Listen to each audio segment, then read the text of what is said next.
I'd like to welcome everybody to this community meeting. I'm very glad to see everybody here. We're just going to have just a short little overview from our incident management team, incident commander, as well as our unified incident commander from your local county sheriff. So I'm going to introduce to you right now our incident commander. His name is Tim Walter.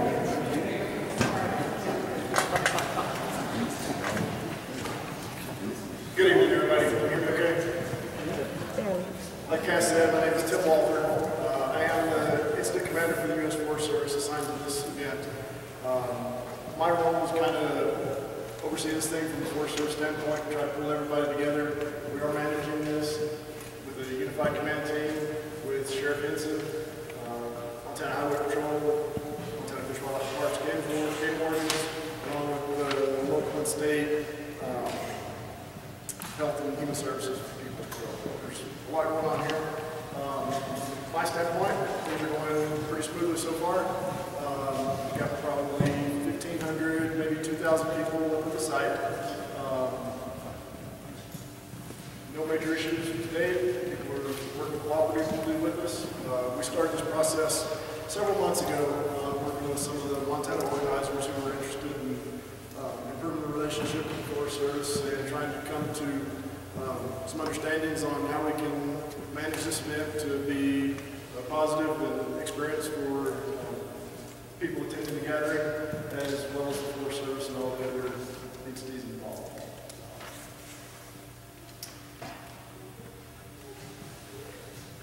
Not sure what else you would like to know from me at this point. I can turn it over to Sheriff Hanson if you would like to talk for a minute.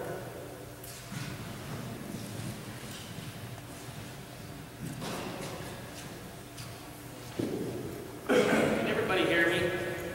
No. This? Yes. Yes, sir. Be loud. My name is Jay Hanson, and for those that don't know who I am, I've been here with the Beaver County Sheriff's Office since 1984. And back in 2000, I was a part of the incident. I was actually the operations chief for law enforcement with local government.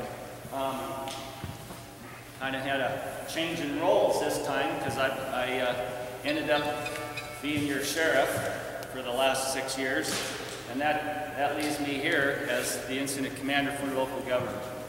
I think it's important that we identify those participating agencies within local government, and I'll start with American Red Cross, Barrett Hospital and Healthcare, Beaverhead County Commission, Beaverhead County Disaster and Emergency Services, Beaverhead County EMS, Beaverhead County Public Health, Sanitation, of course the Sheriff's Office, Solid Waste, Bureau of Land Management, City of Dillon Police Department, Jackson and Lisbon Fire Departments, Montana Department of Transportation, Montana Fish, Wildlife and Parks, Montana Department of Livestock, Montana Department of Public Health and Human Services, Office of Public Assistance, Public Health and EMS, Montana Disaster and Emergency Services, Montana Division of Criminal Investigation, Montana Highway Patrol, U.S. Forest Service, and Western Montana Mental Health. Those are the participating agencies in this incident. I think this last week has been it's pretty much been an education. We started on the 18th. That would have been Monday morning, and we started gathering our participating agencies to take specifically to make sure that this incident was going to run off with no hitches. And I think this last week it's just a change one after another. We're getting actually better as we go along.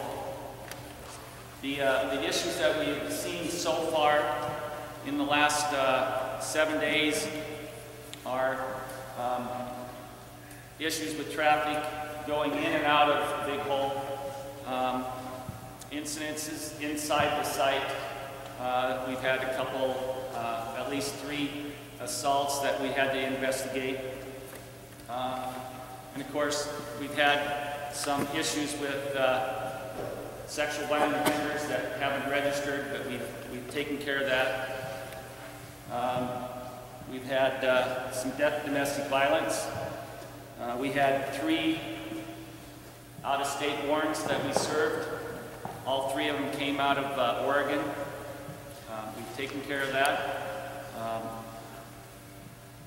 We're on a daily basis, we're dealing with stranded motorists and abandoned vehicles. And the reason why we're dealing with the abandoned vehicles is it's simply because of public safety. We want to make sure that everybody that needs to go into the Big Hole Valley or wants to go into the Big Hole Valley, they can do so in a public safety manner. We don't want any accidents out there on that highway, so that's why I have deputies out there. That's why I have Montana Highway Patrol helping us.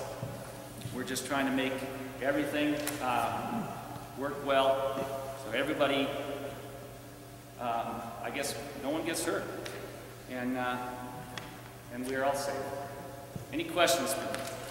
Jake, we have 650 riders this Saturday heading out that way. For Rat Yeah. For those that don't know what Rat Pod is a race around the Pioneers in one day. There is 650 riders. The riders all have sponsors. All the money that these riders take in goes towards cancer for, I believe it's children. Yeah, Can't Make a Dream. All right. Typically, and I don't think that the route is going to change, but they're going to leave Dillon, 91 onto Highway 278 up to the Scenic Byway turnoff, up through Polaris, over the top, into Wise River, into Dewey, Melrose, Glen, and back into Dillon. I don't foresee any problems with that route. We will have some escort deputies out there at the beginning of the race. I think once all of the 650 get past that Scenic Byway, I think we're going to be okay. What's that? They're bicycles. Any other questions? Yeah. Paying for all this, Who's paying for what? all the law enforcement and I know they're doing a crime because they Eventually, I mean, your taxpayers, you pay for my wages, you pay for my deputies' wages, so it's coming from you. yeah, and the vandalism and the theft and all the costs of the taxpayers. Yes. Yeah. So what you've talked about is actually what's going on in the community up there. Are there rumors, are these rumors that we hear what's gone on in the store in Jackson? My family's afraid to go to the grocery store, the gas station. Okay. There was one incident in Wisdom. As a result of that incident, we arrested one person, disorderly conduct and criminal mischief. Okay. Since then, we have had no other incidences in Wisdom. Word gets around, I guess. Any other questions about it? Yes? My name is Karen Zirk, and I'm one of the people who are here for the gathering. A few of us went into Wisdom 2 days ago to talk to the store owner, and we're in contact with her in terms of figuring out how we can make her financially whole for the cost of her window. So we're working directly with her one-on-one. Thank you very much.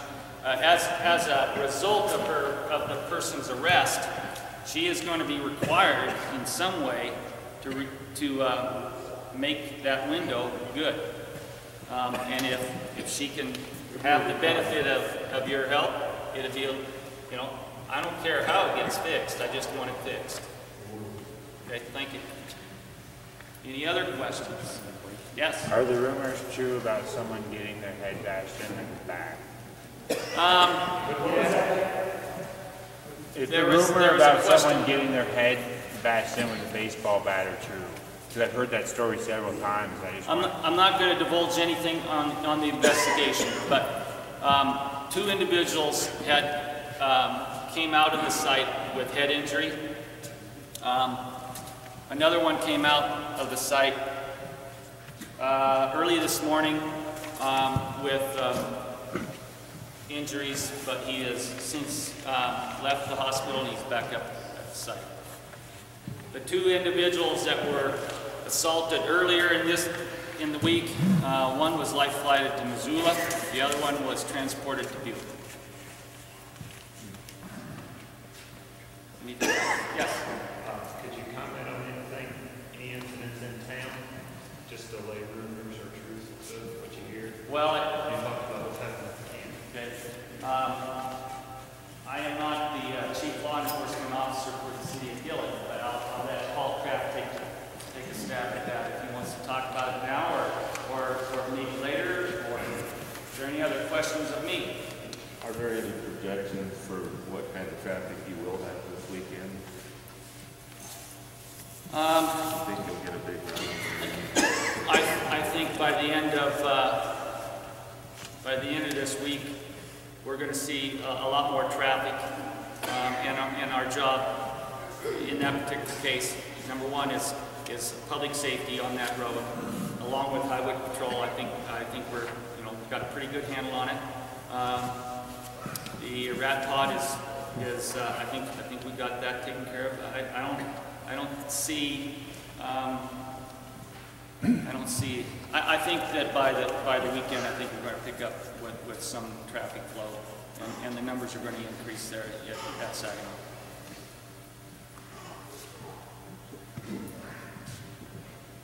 Okay, Paul. I'm sorry, I did not hear the question. Oh, yeah, you commented on incidents that happened up there when you just tell about incidents in town. You can't hear about them. We've had a few instances, not like the rumor mill is telling us. We've had a few instances of aggressive panhandling, some trespass problems. We had a disorderly conduct that resulted in an out-of-state warrant. Our contact has been very limited, very little. Those that I have contacted and talked with have been very upfront and nice to deal with. Sir. Is the crime rate right now, what is it compared to of Labor Day weekend? Right now, there's no comparison, sir. Is it it's less? I think as of the last 2 days, yeah, I believe it would be less than 2 days over Labor Day weekend, yeah. Okay.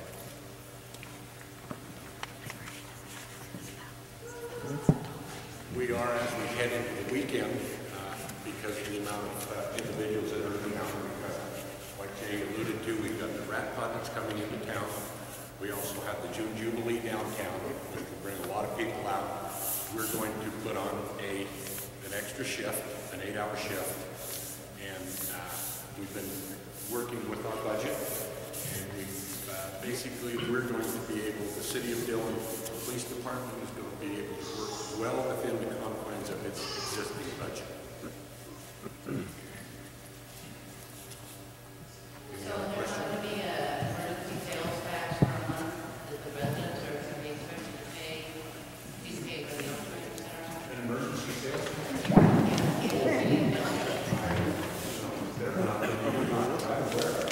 Okay, that's good. Yeah, Okay. We're not, the City of Dillon is not at this point declared an emergency, so we're not going to assess the mill levy that we're speaking about.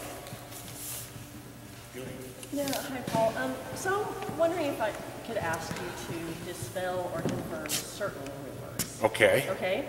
So I've heard that people are stealing dogs from neighborhood homes and selling them. I have had no reports of that. I have heard that people have peed on produce in a grocery store, hoping that it would be put into a dumpster and they could dumpster dive it. I have had no reports of that within the city limits of Dillon. Thank you. I have heard that people have washed their hands in the rain that filters over the produce in the grocery store. I've witnessed that. Okay. It's not been reported to us. Okay. And the last one is public nudity within grocery stores. Excuse me? Public nudity within grocery stores. We've had no public nudity that I'm aware of. Thank you. What was that? They asked about public nudity. Has the store of Safeway filed any complaints in the last week or two, or Vans IGA for that matter? Yes, we've had some reports from Safeway about aggressive panhandling and about trespassing. We've had no complaints or we've made no arrests for thefts there at all. Okay. And that's as of today. What does, I'm sorry. Oh, we have the same question. I'm curious about what exactly trespassing might be at a grocery store. Okay, trespassing is, you got to understand that the store's open to allow the public in, okay? They're there to do a service for you to allow you to come in on their private property. They have the right to refuse service to anybody. You've seen those signs all over. So it happens when they refuse Yeah, service. when they say, okay, I don't really want you here, I need you to please leave. If you don't leave, then that could constitute criminal trespass. So when you say trespassing has been reported, have there been any incidences of trespassing besides in businesses or public spaces? No. Okay. Have there been actual calls and like reports of people missing personal property or gas out of their houses? Like, I hear rumors everywhere and I don't believe any of them, so I'm trying to ask if the City of Dillon Police Department has had no reports of anything being stolen from a residential area. Okay. And what's I'm just trying to compare this to the closest other thing we have with a bunch of influx of people. How much theft do we have during Labor Day weekend? How much crazy, what kind of reports do you guys get? That is apples and oranges comparison. I don't know if it is actually. Have you been here for Labor Day? I live here. I woke up with drunk kids passed out on my yard. I have little kids watching this. I've had people have sex in my back Are alley. you scared when you go to the grocery store? You scared to I'm take your scared kids to or let my kids grandkids? out of my sight downtown because the drinking's so bad we have to shut streets down for it. The difference between Labor Day and this gathering, and I was here in 2000, is basically the panhandling. Okay? That's a concern for the citizens of Dillon. You go to a grocery store expecting to get out of your vehicle, walk in the store and buy whatever you need, walk out to your vehicle, get in and drive off. When you have somebody that comes up to you aggressively, wanting money or different items, that's a bit of a concern. And Is it against the law? No, panhandling is not against the law. Panhandling can be elevated into against the law if they block the egress or ingress to a building, or they block vehicular traffic. So, and then that would be considered disorderly conduct. Sir. I'd like to know that we feed everybody that comes together and say it's free of charge. Pass a hat, you can put something in. That's fine too. Shelter to a certain extent is provided in the parks and we take care of people that come. I understand that. If they choose to go into town and panhandle or aggressive or not, that's a personal choice. And it has. You give them the option not to. It's not. And I agree with you. We give them the option not to, like. But you have that certain percentage that that's how they choose to travel. Ma'am. I just like to point out, I live in Dillon, and I like to point out that we do see folks asking for money here at the Safeway parking lot quite often during the summertime. So it's not like it's a completely new occurrence here. It's just kind of coming in a slightly different form. And it's a slightly different form, and there's more of it. Usually on a general basis, we have half a dozen maybe down at Safeway come and go through the summertime. And now we're dealing with, quite a few in the parking lots constantly. Well, I talked with the manager yesterday, I had quite a conversation with him.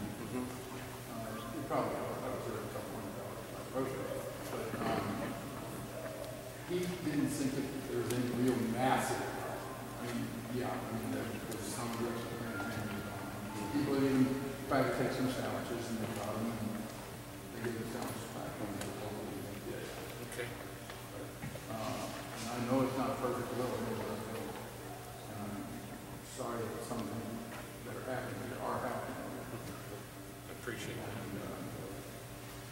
We'll do our best to educate people that they don't need to be doing these, because a lot of our people are first-time people who don't understand. They might live like this throughout the year. Thank you. I appreciate your effort. Yeah, we can't hear. Can't hear a thing. We can't hear anything. Can't hear microphone for the next person. Okay. Who's that? This gentleman just apologized for what behavior has gone on, and they are going to try and take steps to alleviate that problem. Can I add to that? He also said that many of those that are coming into the gathering are first-timers and don't understand that we're not necessarily about panhandling or anything like that. And so education is a constant, ongoing process inside the gathering. Thank you. Like in 2000, there was no identified leader of the group. Is it the same thing now? And that's the way I understand the organization now. There is no identified leader or leadership. We all kind of do it. It's all done by council. Yeah, we all kind of do it. No? We're basically a disorganization of non-members. But there's got to be some sort of group of you guys that have been to all of them around the country and stuff, hasn't it? Could I address that question? Sure. Excuse me. You have a problem here that as you're asking a question, a lot of people cannot hear. So we need you to talk loudly so that everybody can hear the question, or you would repeat it. Okay. So You're not having a problem here today, are you? No. No. Okay. So I wanted to address this idea that we don't have leaders. And it's true, we don't have leaders and we're not an organization. We are people who choose to gather together and work cooperatively, just like many of you folks work cooperatively in many projects in your community, whether it be from building a new playground for your school or improving a community park. We get together and we talk about what needs to be done. And different people step up and say, maybe I'll volunteer to go into town and print Rap 107s like I did yesterday. Or a group of people may say, we volunteer to go scouting and find a place for us to be. And another group of people may say, well, we'll volunteer to park cars because that's something we feel we can do, we can handle properly. Same with our medical people. We have a wide range of medical people on staff who are all volunteers and choose to work cooperatively, providing health care to anybody who's at the gathering. That means any of you, if you want to come up and get acupuncture, there's probably somebody up there who can provide that to you for free. So what we have is what you might call an affinity group, where different people get together based on common interests and work to provide that service to the gathering. We have probably 100 affinity groups that are based around feeding people, kitchens that have various philosophies of feeding people, from Jesus Camp, which feeds people and does Bible study, to fat, and they clean your feet, they wash feet, to somebody like the Fat Kids, who are a younger generation of 20-something kids who go around the country feeding people all year long, and while they're at the gathering, they're feeding people here. And we just communicate with each other and talk with each other sit down and share who's doing what, and that's how it all kind of works. Everything is done by volunteers. Right. There's nobody in charge, nobody's hired to do anything. This is just what we do out of love of our hearts. You know, some of us, and I understand that some of the people that have caused problems are probably some of our least together family members. You know, we all are a little more together in our personal lives. Some of us are more together than others. Some of us are professional people when we're not here. We work in corporate America, in hospitals, in schools, all across this country, and we take a few weeks off or a few months off to come and do this. So it's a complete cross-section, and I wanted to let you know that as we get closer to the weekend and the main days of the gathering, which are July 1st through July 7th, the percentage of people who are professionals who are just taking a week or two off from their normal lives to come is going to be much, much higher. These will be people who probably have money to spend in the local stores and restaurants and pick up whatever last-minute camping equipment they need. So hopefully, by the end of this, the additional dollars that the people with money who come to the gathering have put into the economy will more than offset these isolated instances of theft and things like the broken window. Well, I'm sorry, you mentioned that you guys come together to, like we would come together to fill the playground or fix something in the community. What exactly are you in the Big Hole fixing? You say you come here, but I guess why? I think the Big Valley is beautiful, and last time it was happening, people said that it was, cars were abandoned. Susie from the community site picked up her dogs. You know, you go into someplace like that and you do not leave it as nice as it was. I just want to know what you're fixing. You say that you come together, like we'll come together to fix something. Right. So one of the primary activities that takes place at this gathering is on the 4th of July, when we spend our 4th of July morning from dawn until noon in silent prayer, meditation, contemplation, you know, according to your belief system for world peace and the healing of the planet. And one of the ways that gathering manifests that is by the wide range of people who come to the gathering from different backgrounds, different belief systems, different walks of life, and we learn how to work peacefully with each other. So it is a peace practice, it is not peace perfected. Could I address that too, just for a minute? Well, and another thing too, now this meeting really is kind of trying to provide to the community we put this meeting together as an informational meeting from our standpoint and everything else, and I appreciate that you are sharing your information, but it's kind of turning into a different type of meeting, and that's not what this was. But I will definitely, you know, if the community has specific questions and stuff, I just want to make sure that we've got to differentiate that this is not a meeting that is specifically for this, okay? We know we have concerns and stuff. So when did they apply for the special meeting? The question was, when did they actually apply for the special meeting? There has been no application for a special use permit. What we do with this sort of, this is a very unique event, a large group of people. It was just last Monday, you know, the Beaverhead Deer Lodge National Forest, where this event's occurring. We found out that the event's occurring and people started coming last week. We manage it with an operating plan. It's very hands-on. So we put together an operating plan. Our ranger, introduced Russ Ribby from the Wisdom and Wyoming Ranger Districts, has resource advisors. You can name off those folks that, with Patty Bates here. Patty, if you raise your hand from the Beaverhead Deer Lodge National Forest as well, put together this plan, and we will work with the people at the gathering as a council to implement the resource objectives that we put in that plan to minimize the impacts. And that's the way we manage it. I thought Tim had said that there had been some ongoing process for several months.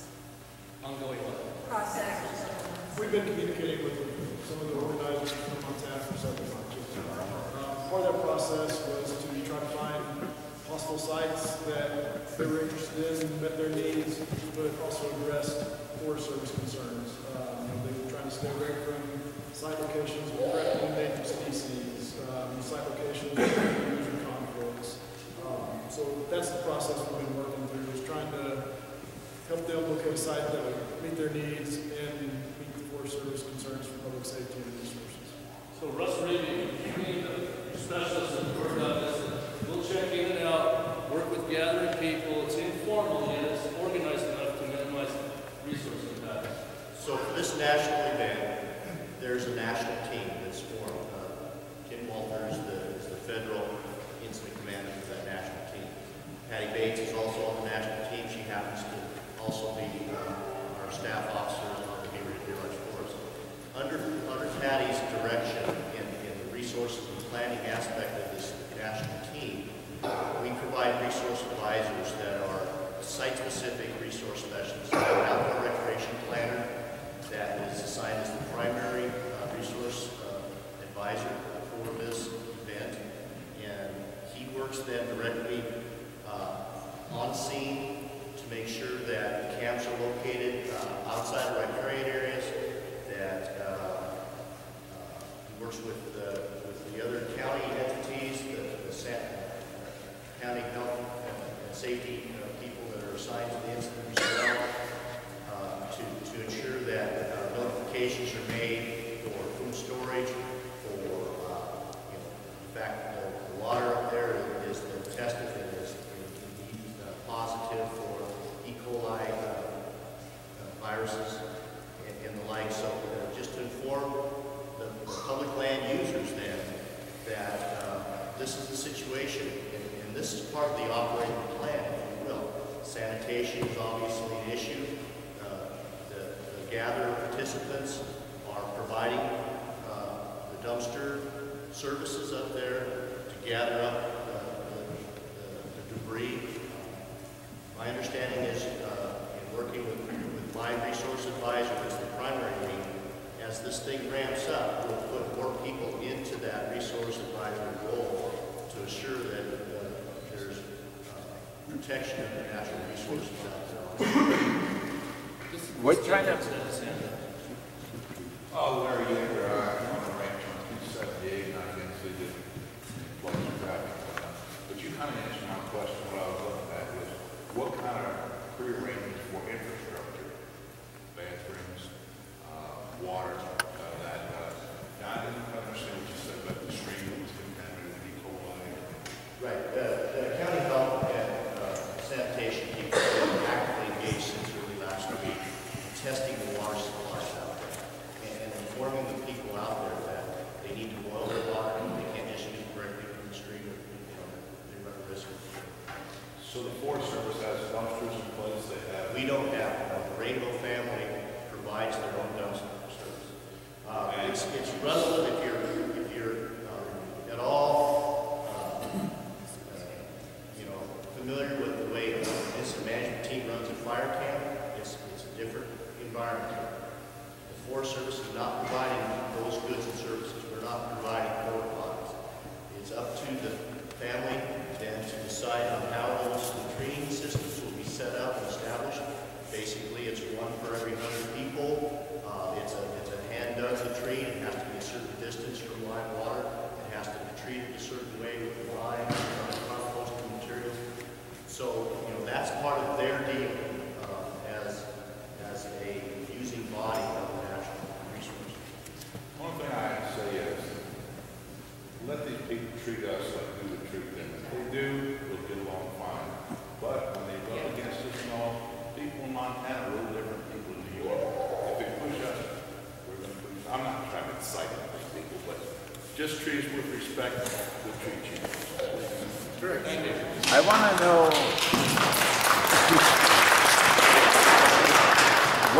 what the impacts on the forest was the last time they were in the big hole. Because like everyone says it was bad, but I know people working in the site and they said you could barely tell a year later.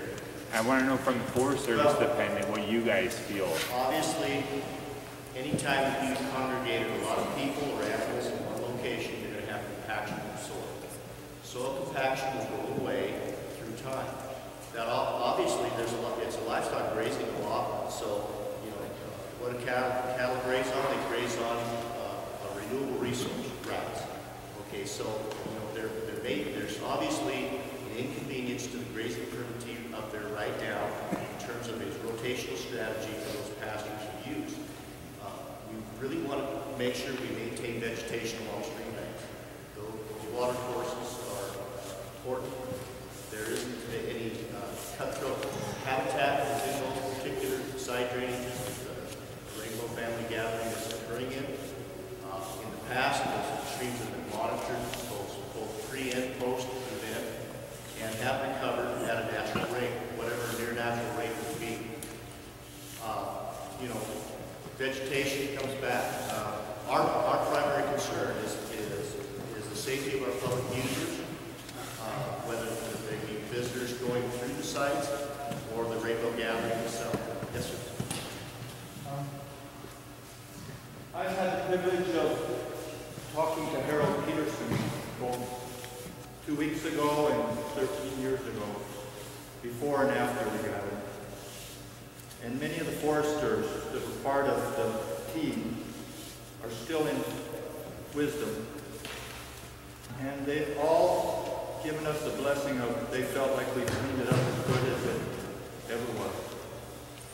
And I invite anybody to go ask Harold or Bob in the Forest Service or the other people involved that we left any kind of mess. It's true that an impact was made by the 15,000 people, but they all feel very good about it. And I hope you all check out with them and yourselves what it was. I wish I could have showed you pictures of it 2 weeks ago. I come back there, I've been there 5 times. I'm from Montana, and I'm from Utah, and I'm from a few other places, but Stevensville, Montana is one of my places that I love, and I love the Big Hole. And I hope you all hold us accountable, but please give an honest, personal check of what happened. And Harold feels good about us. And Harold Peterson is the grazer, and I talked to him 2 weeks ago. I just wanted to say. How many are we expecting? We won't even know how many were there afterwards.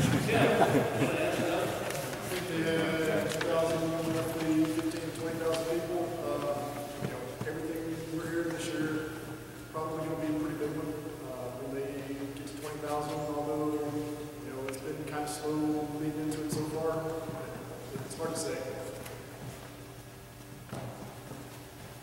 Any other questions? We thank you very much for coming out tonight. Greatly appreciate. Was there another? I'm sorry. Was there another? I'm sorry. Can you hear me? For officer safety concerns,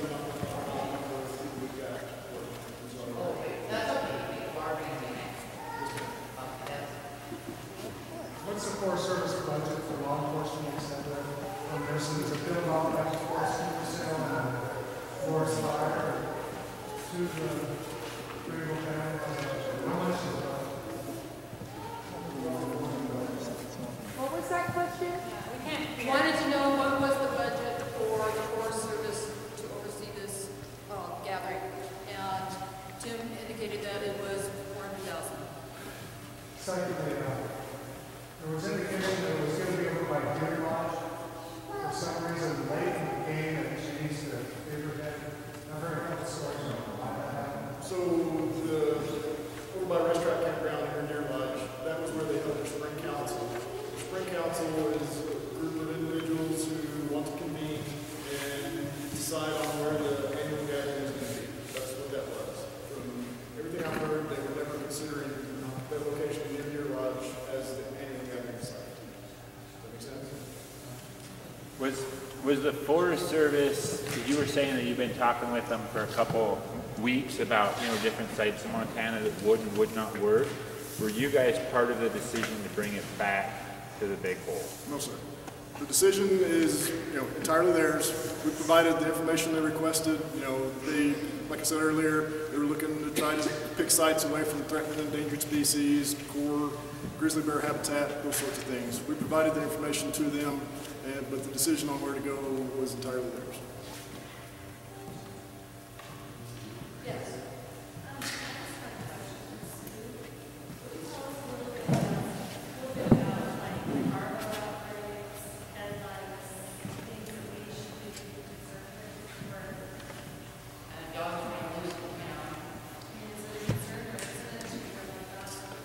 Sue, can you come up?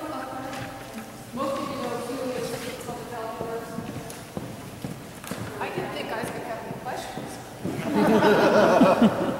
Okay, as far as dogs running loose in town, that will fall under the ordinances with the county and with the city, and that will be taken care of just like we would any other stray dog that's running around.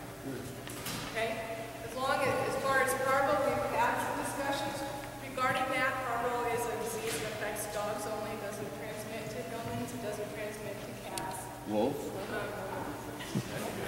Wolves? Wolves, I don't know about that.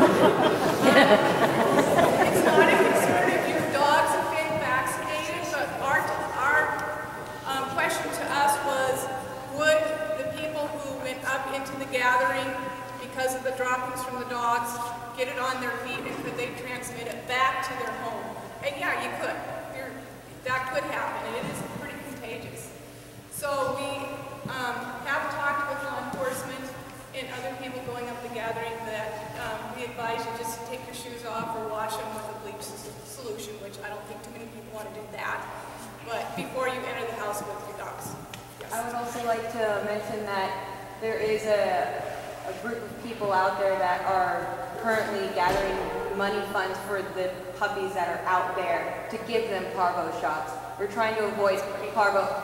Parvo doesn't exist in most dogs already, but their bodies just go through it. And then you give them vaccination and it's like, that's when it goes away. Like it doesn't do anything. So it exists everywhere, right? I have not heard that, but I am not a veterinarian, so I'm not the expert on that. But I know it is, puppies are very susceptible to that as well as I think somebody. Up to 6 months. Yeah. Bob, what do you say? Sort of breeds of dogs or somebody. From my understanding, parvo, German Shepherds and Labs are the most susceptible to it. But I've done a number of these gatherings. Sometimes we've seen parvo, other times we haven't. Right now, there's nothing to be concerned about at this time. If something were to come up, we would find out about it and address the issues at that time. I will say at the gathering, what we've seen so far, they've done a very good job of picking up after their dogs. I did not see hardly any evidence of that at all. So you guys have done a pretty good job on that. There's been rumors about hepatitis A being prevalent in town all of a sudden. Is that true? At this gathering? Yeah, at this gathering or in town, that there's reports at the hospital that they're getting an influx of hepatitis A all of a sudden. That is, we have not heard that. Did everybody hear that question? Okay. What he asked was he heard that there was possibly hepatitis A in B up in the area and stuff, and that's Dr. Matsui said that no, he hasn't heard any of that at all. That's not been reported to us. Hepatitis A is a foodborne illness, and that certainly could occur with this large gathering. Yeah. And also, just I would like to introduce, we just had Bob Beckley was here to just answer that question. Bob is liaison to Public health liaison. Right, and we also have Brian Eagles, who is our safety officer for our team. I just wanted to share a parvo story. In 2005, in West Virginia, a brother was hitchhiking to the gathering, and this woman had a very sickly mother dog with 4 puppies. And when she heard that he was going to the rainbow gathering, she said, "Oh my gosh, I'm in desperate need of someone to take care of these puppies and this dog. Could you please bring it to the rainbow gathering, because I know you guys will help this dog." And as soon as this kid brought the dog to the gathering, he brought it to the COM, medical people. And they nursed that mother back to health. 2 of the puppies died. The other puppies found great homes. And that little Jack Russell Terrier mix lives at home with my father in Massachusetts for the last 8 years. So, happy tail ending. Any other questions? Is there any distinction made between locals driving through the site and gatherers as far as the ICT is concerned? I would just like to spread the message that wear your seatbelts, abide by the laws, because when you go on site, you're a gatherer too, as far as they're concerned. Vis-a-vis tickets, road laws, public nudity, all that. So I've seen the locals get tickets year after year, flying through their backyard and bump into that team there that they're not used to seeing. So just take care.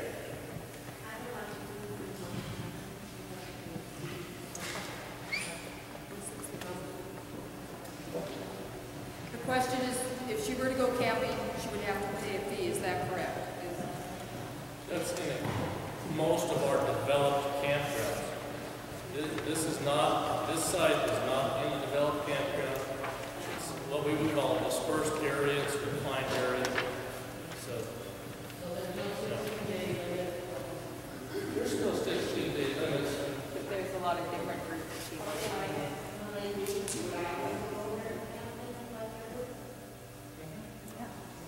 You go up there now, can't you?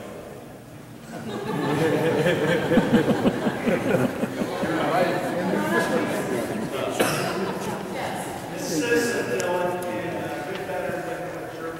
I just want to say I appreciate obviously Sheriff Hanson and Chief Trapp anyway, and Sue and I don't know you folks as well, but I work with them almost on a daily basis. We appreciate all of your guys' efforts to minimize the impact on us in terms of some of the negative things, but also hopefully they have a good time and it's a good positive experience. And some people said some nice things, so hopefully that rings true for all. I wholeheartedly agree with the Ranger gentleman there on 278 that treat us with respect and it goes both ways. But really, I want to say we appreciate the efforts of all you guys, all you professionals.